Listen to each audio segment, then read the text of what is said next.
আশা করি ভালো আছো। বিশ্বে আবার করোনার নতুন ধরন আসছে, তোমরা জানো, তার নাম ওমিক্রন। তাই অবশ্যই তোমরা মাস্ক পরবে এবং স্বাস্থ্যবিধি মেনে চলবে। আজকে তোমাদের জন্য যে বিষয় নিয়ে আলোচনা করতে যাচ্ছি হলো আপেক্ষিক আর্দ্রতা। আমাদের আলোচনার বিষয় আপেক্ষিক আর্দ্রতা।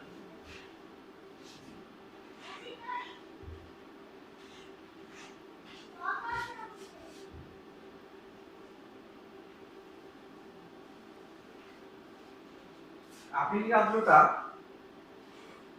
করোনার আগে আরো দুইটা টপিক আলোচনা করতে চাচ্ছি। সামান্য বিষয় হলো বাষ্প এবং গ্যাস। এই বিষয় নিয়ে কথা বলছি।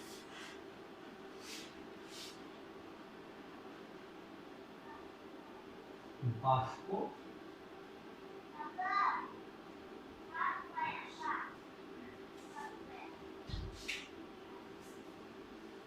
কোন পদার্থের গ্যাসীয় অবস্থার নামই বাষ্প। সেটা কক্ষ তাপমাত্রায় তরল থাকতে পারে, কঠিনও থাকতে পারে। পক্ষান্তরে যেটা গ্যাস, সেটা গ্যাসীয় তাপমাত্রায় গ্যাস অবস্থায় থাকে। তোমার একটা উদাহরণ দিলে প্রশ্ন পরিষ্কার হয়ে যাবে। যেমন আমরা পানির যে বাষ্প আছে, বাষ্প বলি, এই বাষ্পটা কিন্তু কক্ষ তাপমাত্রায় কি ছিল? পানি অথবা তরল ছিল। আবার নাইট্রোজেন, এই গ্যাসটা কিন্তু কক্ষ তাপমাত্রায় গ্যাস। তাহলে এখন বোঝা যাক যে বাষ্প গ্যাসের ভিতরে আসলে মূলত বেসিক্যালি পার্থক্যটা কিভাবে বুঝবে যেটা বাষ্পটা গ্যাস। মেইন পার্থক্য এরকম, বাষ্পকে চাপ দিয়ে তরল করা হয়, কিন্তু গ্যাসকে চাপ দেওয়ার সাথে সাথে তার তাপমাত্রা হ্রাস করতে হয়। আমরা কি বুঝলাম? বাষ্পকে চাপ দিয়ে তরল করা সম্ভব, কিন্তু গ্যাসীয় পদার্থকে শুধু চাপ দিলেই হয় না, পাশাপাশি তার তাপমাত্রা হ্রাস করতে হয়। আমরা বাষ্প গ্যাস সম্পর্কে জানলাম। এইবার আরেকটা ছোট্ট একটা টপিক আছে, সেটা এরকম যে সংকট তাপমাত্রা, সংকট তাপমাত্রা অথবা ক্রান্তি তাপমাত্রা। এইটা আবার কেন? কোন পদার্থে তাপমাত্রা আছে, সেটা এরকম যেমন কিছুক্ষণ আগে বললাম, গ্যাসকে চাপ দিলেই তরলে পরিণত করা যায়, কিন্তু সেখানে কি করতে হয়? তাপমাত্রা হ্রাস করতে হয়। আবার বাষ্পকে চাপ দিয়ে তরল করা হয়, কিন্তু বাষ্পের ক্ষেত্রে কি করা হয়? দেখো, যে একটা তাপমাত্রা আছে, যে তাপমাত্রার উপরে যদি বাষ্প থাকে, সেই বাষ্পকে আমরা প্রবল চাপ দিলেও সে কখনোই তরল হবে না। অর্থাৎ বাষ্পটাকে আমাদের এমন একটা তাপমাত্রায় আনতে হবে, ওই তাপমাত্রায় আসার পরে যখন আমরা চাপ প্রয়োগ করব, তখন বাষ্পটা তরল হবে। তাহলে যে তাপমাত্রায় একটা বাষ্পকে চাপ দিয়ে তরল করা সম্ভব, সেই তাপমাত্রার নাম সংকট তাপমাত্রা বা ক্রান্তি তাপমাত্রা। এইবার একটা বিষয় খেয়াল করার চেষ্টা করো, একটা বাষ্প যদি সংকট তাপমাত্রার উপরে থাকে, তাকে আমরা গ্যাস বলি, সে গ্যাস। আবার পক্ষান্তরে গ্যাস তার তাপমাত্রা যখন সংকট তাপমাত্রা নিচে থাকবে, সে বাষ্পের রূপ, তাকে বাষ্প বলা হয়। তাহলে আমরা বেসিক কথা কি দাঁড়ালো, যে সংকট তাপমাত্রার উপরে যে তাপমাত্রা থাকলে সেই বাষ্পটাকে আমরা গ্যাস বলি, সে আর বাষ্প। তাকে চাপ দিয়ে তরল করা যাবে না। ঠিক একইভাবে সংকট তাপমাত্রার নিচে যদি একটা গ্যাস বা গ্যাসীয় পদার্থ থাকে তাকে আমরা বাষ্প। তো একটা উদাহরণ দিলে পরিষ্কার হবা, পানি। এই পানির কিন্তু সংকট তাপমাত্রা 374 ডিগ্রি সেন্টিগ্রেড। পানি 374 ডিগ্রি সেন্টিগ্রেড সংকট তাপমাত্রা। সংকট অ্যামোনিয়া গ্যাসের 132 ডিগ্রি সেন্টিগ্রেড। এগুলো সবাই সংকট। তা আমরা আকিদালতা করার আগেই বাষ্প এবং গ্যাস সম্বন্ধে ধারণা নিলাম, সংকট তাপমাত্রা সম্পর্কেও ধারণা করলাম। এইবার আমরা পড়াতে যাচ্ছি সম্পৃক্ত বাষ্পচাপ বা অসম্পৃক্ত বাষ্পচাপ। সম্পৃক্ত বাষ্পচাপ কাকে আর অসম্পৃক্ত বাষ্পচাপ? সম্পৃক্ত বাষ্পচাপ এবং অসম্পৃক্ত বাষ্পচাপ বোঝার আগে আমাদের বুঝতে হবে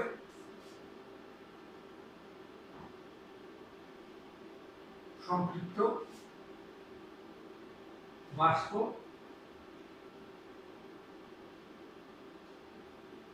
অসম্পৃক্ত বাষ্প। সম্পৃক্ত বাষ্পের যে চাপ তাকে সম্পৃক্ত বাষ্পচাপ বলে, আর অসম্পৃক্ত বাষ্পের যে চাপ তাকে অসম্পৃক্ত বাষ্পচাপ। এটা জাস্ট একটা প্রথম কথা হলো।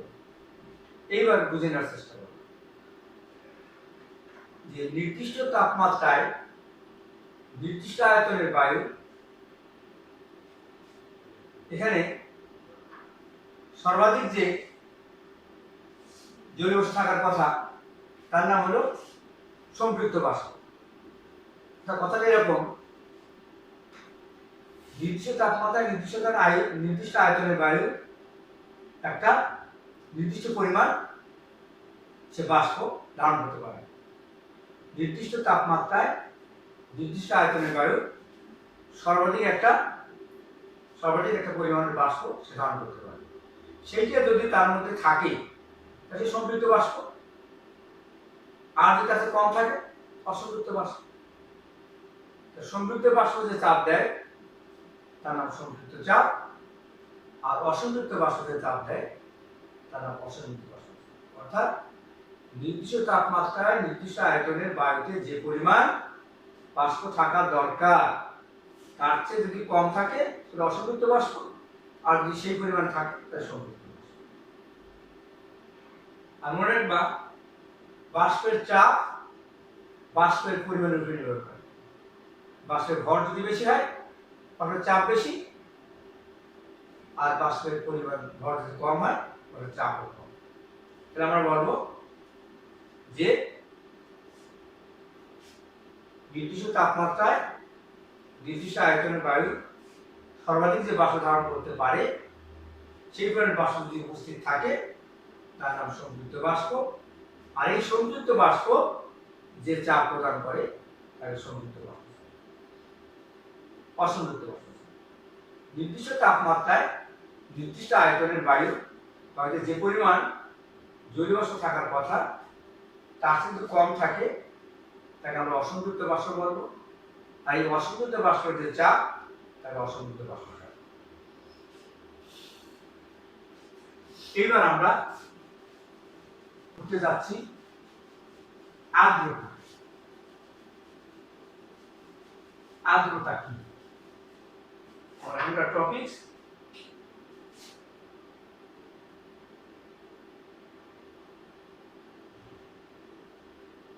আর্দ্রতা। শিক্ষার্থীরা, আর্দ্রতা মানে একটা বায়ুতে জলীয় অংশের পরিমাণ কতটুকু আছে এই বিষয়ে ধারণা পাওয়া। এটাকে একটা কথা তোমরা ক্লিয়ার হয়ে যাও যে বায়ু মানে সেখানে কি আছে? অক্সিজেন আছে, নাইট্রোজেন আছে। সেখানে কিন্তু জলীয় বাষ্প আছে। তো সেই হিসাবে বলতে চাচ্ছি যে একটা বায়ুতে যদি জলীয় বাষ্পের পরিমাণ বেশি থাকে তো তাকে আমরা বলবো ভেজা বায়ু বা আর্দ্র বায়ু। আর যদি জলীয় বাষ্পের পরিমাণ কম থাকে সেই বায়ুকে বলবো আমরা শুষ্ক বায়ু। তাহলে একটা বায়ুতে উপস্থিত জলীয় বাষ্পের পরিমাণের উপরেই তার আর্দ্রতা নির্ভর করে। বেসিক কথা, জলীয় বাষ্প বেশি আর্দ্রতা বেশি, জলীয় বাষ্প কম বায়ু শুষ্ক। অর্থাৎ জলীয় বাষ্প বেশি থাকলে তাকে আর্দ্র বা ভেজা বায়ু বলবো, আর জলীয় বাষ্প কম থাকলে তাকে শুষ্ক বায়ু বলবো। যেমন গরমের দিন বর্ষাকালে জলীয় বাষ্পের পরিমাণ বায়ুতে বেশি থাকে, আমরা একে আর্দ্র বায়ু বলি। ঠিক বিপরীত ক্রমে এখন শীতের সময় বায়ুতে জলীয় বাষ্পের পরিমাণ কম থাকে, একে আমরা শুষ্ক বায়ু। তাহলে আমরা আর্দ্রতা সম্পর্কে ধারণা পেলাম। এখন আমরা আসবো পরমার্দ্রতা।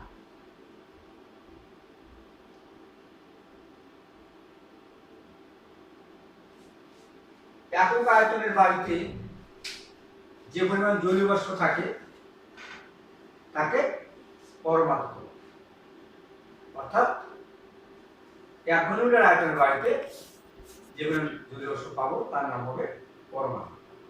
পরমার্দ্রতা 5 গ্রাম পার মিটার কিউব। বলতে কি বুঝুন?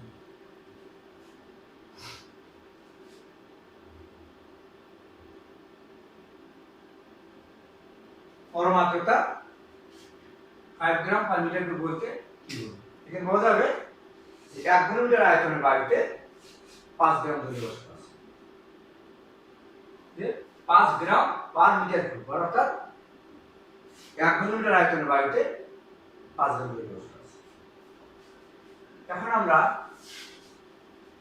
উঠতে যাচ্ছি শিশিরাঙ্ক।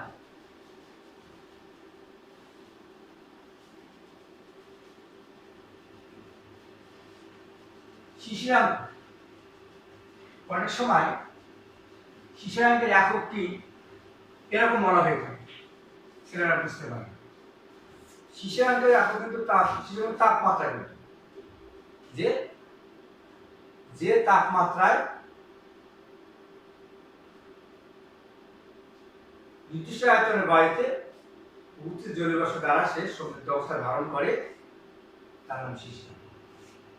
আমি শিশিরাঙ্কের সংজ্ঞাটা ক্লিয়ার করার আগে কিছু বেসিক কথা বলতে চাচ্ছি, এইটা তোমরা আগে জানা দরকার। প্রথমে মনে রাখবা, নির্দিষ্ট তাপমাত্রায় নির্দিষ্ট আয়তনের বায়ু নির্দিষ্ট পরিমাণ জলীয় বাষ্প ধারণ করতে পারে। খুব খেয়াল করো, নির্দিষ্ট তাপমাত্রায় নির্দিষ্ট আয়তনের বায়ু নির্দিষ্ট পরিমাণ জলীয় বাষ্প ধারণ করতে পারে। যদি তাপমাত্রা বাড়াও তাহলে জলীয় বাষ্প ধারণ ক্ষমতা বাড়বে। আয়তন কিন্তু ঠিকই আছে, তাপমাত্রা বাড়লে জলীয় বাষ্প ধারণ ক্ষমতা বাড়ে, আর তাপমাত্রা কমলে জলীয় বাষ্প ধারণ ক্ষমতা কমে। এই বেসিক জ্ঞানটাকে কাজে লাগাই আমরা শিশিরাঙ্ক বুঝতে যাব। দেখো, নির্দিষ্ট তাপমাত্রায় নির্দিষ্ট আয়তনের বায়ুতে কিছু জলীয় বাষ্প আছে, যেটাকে আমরা অসম্পৃক্ত করতেছি। নির্দিষ্ট তাপমাত্রায় নির্দিষ্ট আয়তনের বায়ুতে কিছু জলীয় বাষ্প আছে, তাকে আমরা অসম্পৃক্ত করতেছি। যেমন এখানে বোঝার চেষ্টা করো, এইটা 30 ডিগ্রি সেন্টিগ্রেড তাপমাত্রা, এই আয়তনের বায়ুতে জলীয় বাষ্প আছে অসম্পৃক্ত। কিন্তু দেখো, আমরা তাপমাত্রা হ্রাস করতে করতে করতে করতে সে 15 ডিগ্রিতে নিয়ে আসলাম, তখন তাপমাত্রা কমলে জলীয় ধারণ ক্ষমতা কমে। তাহলে কি দাঁড়ালো, এর ভিতরে যে জলীয় বাষ্প আছে সেইটা দাঁড়ায় এই আয়তনের বায়ু এখন সম্পৃক্ত অবস্থা ধারণ করছে। সুতরাং এই 15 ডিগ্রি সেন্টিগ্রেড তাপমাত্রার নাম হবে শিশিরাঙ্ক। আমরা সমান এভাবে দিতে পারি, যে তাপমাত্রায় নির্দিষ্ট আয়তনের বায়ু উহার ভিতরের জলীয় বাষ্প দ্বারা সম্পৃক্ত অবস্থা ধারণ করে তাকে শিশিরাঙ্ক। আবার বলছি, যে তাপমাত্রায় নির্দিষ্ট আয়তনের বায়ু উহার ভিতরের জলীয় বাষ্প দ্বারা সম্পৃক্ত অবস্থা ধারণ করে তাকে শিশিরাঙ্ক। এবার দেখো, বায়ুর তাপমাত্রা 30 ডিগ্রি সেন্টিগ্রেড আর শিশিরাঙ্ক 15 ডিগ্রি সেন্টিগ্রেড। এর অর্থ তার মানে যখন তাপমাত্রা 30 ডিগ্রি সেন্টিগ্রেড ছিল তখন নির্দিষ্ট আয়তনের বায়ু ওর ভিতরে জলীয় বাষ্প দ্বারা অসম্পৃক্ত ছিল, কিন্তু যখন তাপমাত্রা কমিয়ে তুমি 15 ডিগ্রি সেন্টিগ্রেড নিয়ে আসলা তখন ওই ভিতরে জলীয় বাষ্প দ্বারাই ওই আয়তনের বায়ুটা সম্পৃক্ত অবস্থা ধারণ করে। সুতরাং আমরা বলতে পারি যে 30 ডিগ্রি সেন্টিগ্রেড তাপমাত্রায় নির্দিষ্ট আয়তনের বায়ু অসম্পৃক্ত ছিল আর 15 ডিগ্রি সেন্টিগ্রেড তাপমাত্রায় ওই আয়তনের বায়ু সম্পৃক্ত অবস্থা ধারণ করছে, এর নামই শিশিরাঙ্ক। এখন আমরা আসবো আপেক্ষিক আর্দ্রতা এবং তার রাশিমালা। আমাদের টপিক আপেক্ষিক আর্দ্রতা সংজ্ঞা এবং তার রাশিমালা। আপেক্ষিক আর্দ্রতা বলতে আমরা কি বুঝি? নির্দিষ্ট তাপমাত্রায় নির্দিষ্ট আয়তনের বায়ুতে উপস্থিত জলীয় বাষ্পের ভর ওই তাপমাত্রায় ওই আয়তনের বায়ুকে সম্পৃক্ত করতে যে জলীয় বাষ্প তার ভরের অনুপাতের নামই আপেক্ষিক আর্দ্রতা। আবার দেখো, নির্দিষ্ট তাপমাত্রায় নির্দিষ্ট আয়তনের বায়ুতে উপস্থিত জলীয় বাষ্পের ভর এবং ওই তাপমাত্রায় ওই আয়তনের বায়ুকে সম্পৃক্ত করতে যে জলীয় বাষ্পের ভর লাগবে এই দুই ভরের অনুপাতকে আপেক্ষিক আর্দ্রতা। আমরা ম্যাথটা দেখাই। আপেক্ষিক আর্দ্রতা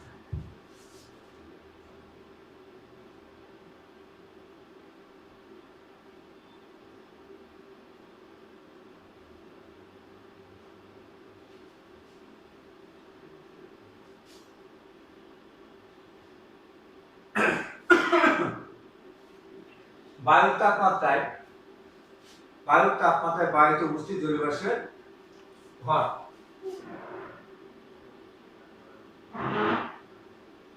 বায়ুর তাপমাত্রায়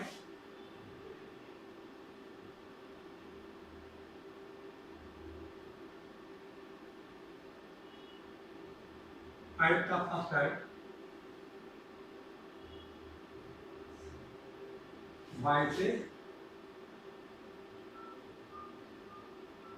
উপস্থিত জলীয় বাষ্পের ভর। বন্ধুরা, বায়ুর তাপমাত্রায় বায়ুতে উপস্থিত জলীয় বাষ্পের ভর ঠিক বায়ুর তাপমাত্রায়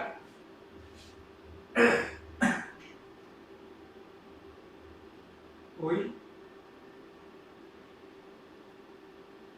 বায়ুকে সম্পৃক্ত করতে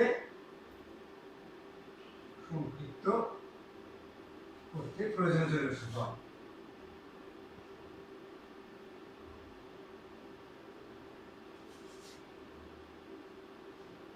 জলীয় বাষ্পের ভর। আবার খেয়াল করো, বায়ুর তাপমাত্রায় বায়ুতে উপস্থিত জলীয় বাষ্পের ভর আর বায়ুর তাপমাত্রায় ওই বায়ুকে সম্পৃক্ত করতে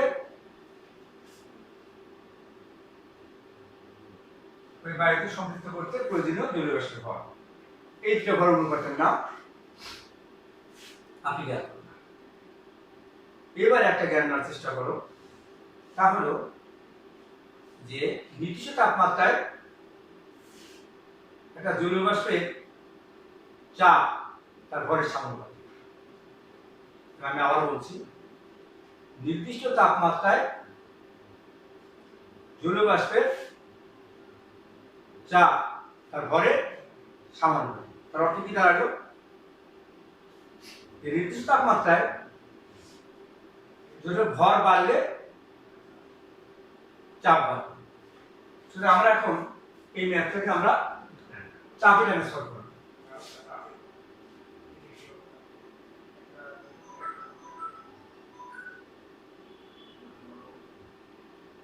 বায়ু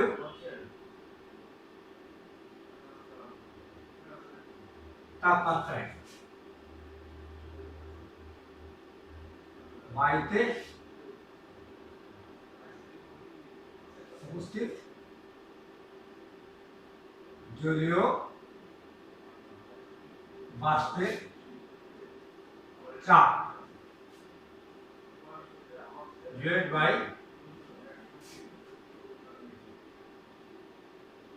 বায়ুর তাপমাত্রায় ওই বায়ুকে বায়ুর তাপমাত্রায় বায়ুকে সম্পৃক্ত করতে প্রয়োজনীয় জলীয় বাষ্পের বায়ুকে সম্পৃক্ত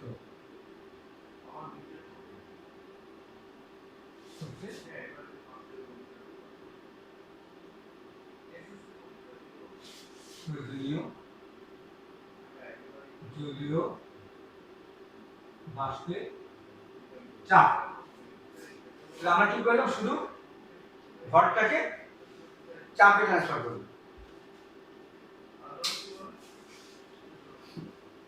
কারণ আমরা জানি চাপ ভরের সমানুপাতিক। এইবার একটা ফিজিক্সের জ্ঞানটা নাও, তাহলে প্রমাণটা চলে যাবে। সেটা হলো এরকম যে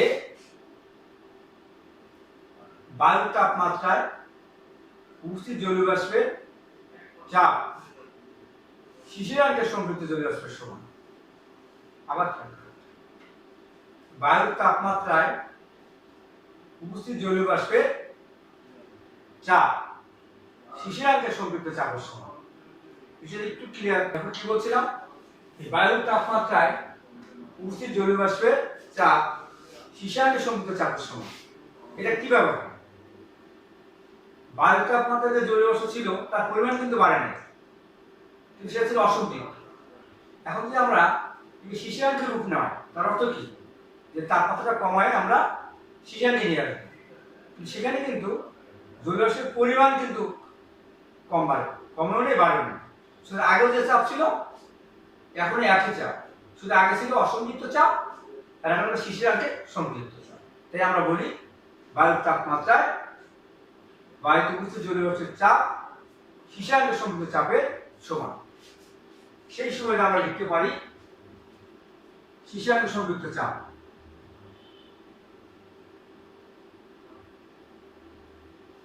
শিশিরাঙ্কে সম্পৃক্ত চাপ এবার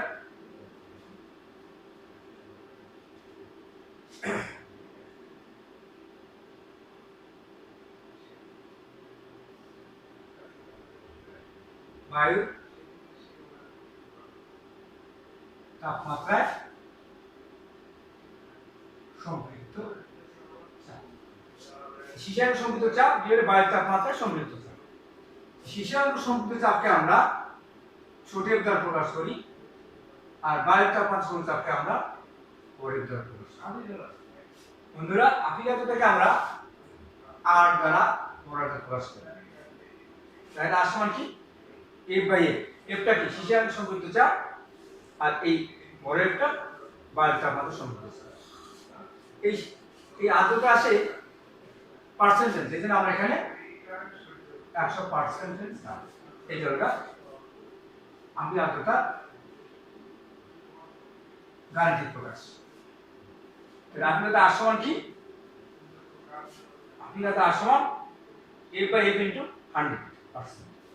তাহলে কি গেল, উপরে কি সীসায়ন সম্পৃক্ত চাপ, নিচে বায়ু তাপমাত্রা সম্পৃক্ত চাপ ইন্টু 100%। এটা বলা হবে আপেক্ষিক আর্দ্রতা রাশি। এবার আমরা আর একটা ছোট্ট অনুধাবন প্রশ্ন আসে, কোন স্থানে বায়ুর তাপমাত্রা, কোন স্থানে আপেক্ষিক আর্দ্রতা 60% বলতে কি বোঝায়, অর্থাৎ 70% বলতে। এখন আমরা কি শিখতে যাচ্ছি, কোন স্থানে আপেক্ষিক আর্দ্রতা 60% বলতে কি বুঝো।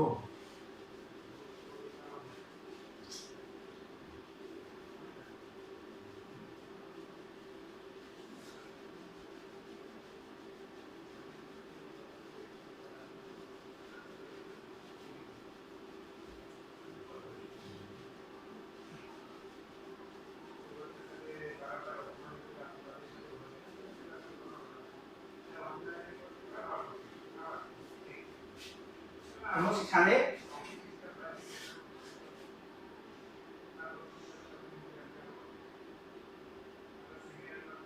আপেক্ষিক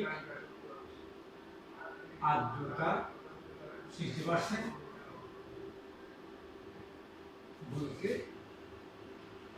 কি বোঝো। শিক্ষার্থীরা দেখো, নির্দিষ্ট তাপমাত্রায় ওই আয়তনের বায়ুকে সম্পৃক্ত করতে যতটুকু জৈব থাকা প্রয়োজন তার 60% আছে। আমরা কি বুঝবো, কোন স্থানের আপেক্ষিক আর্দ্রতা 60% বলতে বোঝায় যে ওই বায়ুর তাপমাত্রায় ওই বায়ুকে সম্পৃক্ত করতে, বায়ুর তাপমাত্রায় ওই স্থানের বায়ুকে সম্পৃক্ত করতে যে পরিমাণ জলীয় প্রয়োজন তার শতকরা 60%। আর ছোট্ট একটা অবজেক্টিভ অথবা জ্ঞানমূলক প্রশ্ন খেয়াল করো, যে অনুষ্ঠানের আপেক্ষিক আর্দ্রতা 60%, অনুষ্ঠান আপেক্ষিক আর্দ্রতা 50%। অনুষ্ঠান আপেক্ষিক আর্দ্রতা দেখো, খেয়াল করো, আপেক্ষিক আর্দ্রতা